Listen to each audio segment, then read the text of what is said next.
کوئی کلو نہیں مل رہا بالکل ہی نہیں، بالکل کوئی عمران بھائی کے حوالے سے کچھ نہیں. وہ دیکھیں نا آپ چیزیں جس طرح کی خبریں آتی ہیں، ان کی فیملی پریشان ہے، انٹرنیشنل میڈیا رپورٹ کر رہا ہے، تو بس اتنا ہی ہوتا ہے یار. آپ دیکھ لیں، اب 20 دن سے زیادہ گزر گئے ہیں ان کو اغوا کیے ہوئے. اور سب سے زیادہ تو شرمناک صورتحال پاکستان کی عدالتوں کی ہے کہ وہ جیسے chief justice Lahore high court بیٹھ کے لیکچر دے رہے ہیں، ایسے جیسے وہ تبلیغی جماعت میں کوئی سا روزہ لگانے آئے ہوئے ہیں یا مدنی قافلے میں آئے ہوئے ہیں، اس طرح بیٹھ کے وہ اسلامی وہ نصیحتیں کر رہے ہیں. تو ان عدالتوں کے لیے بھی، لیکن میں ایک بات کا بڑا مطمئن ہوں، جس طرح سے آپ نے دیکھا ہے کل سے کمپین چلی ہے پشاور ہائی کورٹ کے ایک جج جو ہیں عبدالشکور صاحب، ان کے خلاف پہلے اسلام آباد ہائی کورٹ کے خلاف کمپین چلی ہے. اس سے پہلے آپ نے دیکھا تھوڑا سا اس سے پہلے سپریم کورٹ کے ججز کے خلاف، لاہور ہائی کورٹ کے ججز کے خلاف.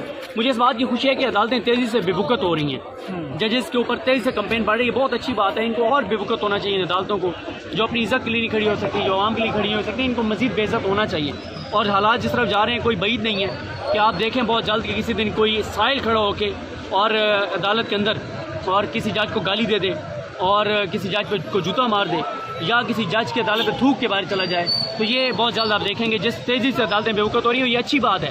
جو عدالتیں عوام کے لیے نہیں کھڑی ہو سکتی ان عدالتوں کے ساتھ یہی ہونا چاہیے. آخری سوال، جسٹس امیر بھٹی صاحب ان کے تو اپنے داماد اغوا ہیں، ان کو اس پہ بھی بات نہیں کرتے؟ نہیں، وہ آ چکے ہیں نا. اچھا، وہ آ چکے بہت عرصہ ہو گیا. بس باقیوں کے بیٹے جو باہر ہیں اور وہ بس ان کے داماد آ گئے ہیں، تو باقی کوئی ہے نہیں ہے، کوئی مسئلہ نہیں. صحیح ہے، بہت شکریہ. شاید معاملات یہ طے ہوں گے اپنے داماد کو چھوڑ دیتے ہیں، لیکن زیادہ باقی اپنے چالاکی نہیں کرنی. اچھا، عمران بھائی کے بارے میں کوئی انفارمیشن ہے؟ نہیں، عمران بھائی کے بارے میں کوئی انفارمیشن نہیں. فیملی ان کی بہت پریشان ہے. آپ کیونکہ ملنے بھی گئے، جی ٹارچر ان پر ہوا؟ نہیں، ان کو ٹارچر نہیں کیا. سمی صاحب کو ٹارچر نہیں کیا. ٹھیک ہے. سمی صاحب کی طبیعت بہتر ہے. ظاہر ہے 6 دن ایک کمرے میں بند رہے، آنکھوں پہ پٹی بندھی رہی، تو وہ پھر طبیعت تو ظاہر ہے سائیکولوجیکل چیزیں ہوتی ہیں.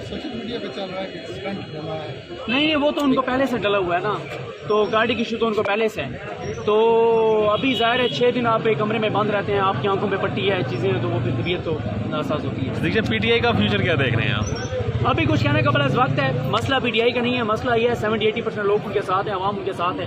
ملک نہیں چل رہا، معاشی حالات آپ کے سامنے ہیں، مہنگائی آپ کے سامنے ہے، بے روزگاری آپ کے سامنے ہے، معیشت کی صورتحال آپ کے سامنے ہے. مستقبل پاکستان کے لوگوں کو تاریخ نظر آتا ہے. لاکھوں لوگ پاکستان چھوڑ کے جا رہے ہیں، لاکھوں کروڑوں چھوڑ کے جانا چاہتے ہیں. اصل مسئلہ تو لوگ ہیں. تو یہ جو نئی بن رہی ہے پارٹی کی آواز آ رہی ہے بار بار، تو وہ آگے کوئی اس کا فیوچر کیسے نظر آ رہا ہے؟ 17 جولائی سے بھی برا. صدیق بھائی آپ خیریت سے ہیں؟ صدیق بھائی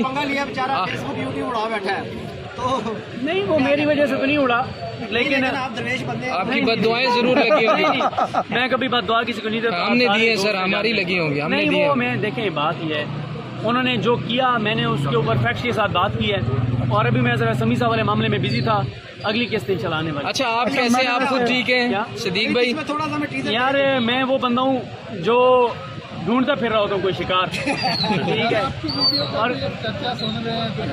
جو میں جب کو خود سے آگے کہہ دے کہ میں حاضر ہوں تو پھر ٹھیک ہے. تو گھر تک چھوڑ کے. اچھا، آپ خود کیسے ہیں؟ آپ ٹھیک ہیں؟ کافی عرصے سے آپ کے لیے بھی خبریں، ایک منٹ سوال کریں، تشویشناک خبریں سامنے آ رہی ہیں. آپ خود ٹھیک ہیں؟ آپ کے چاہنے والے جاننا چاہتے ہیں. میں الحمدللہ ٹھیک ہوں، اور بڑے سے بات منظر یہاں پہ آئے ہوں. مختصر وقت کی ملاقات ہوگی انشاءاللہ. چلے، بہت شکریہ.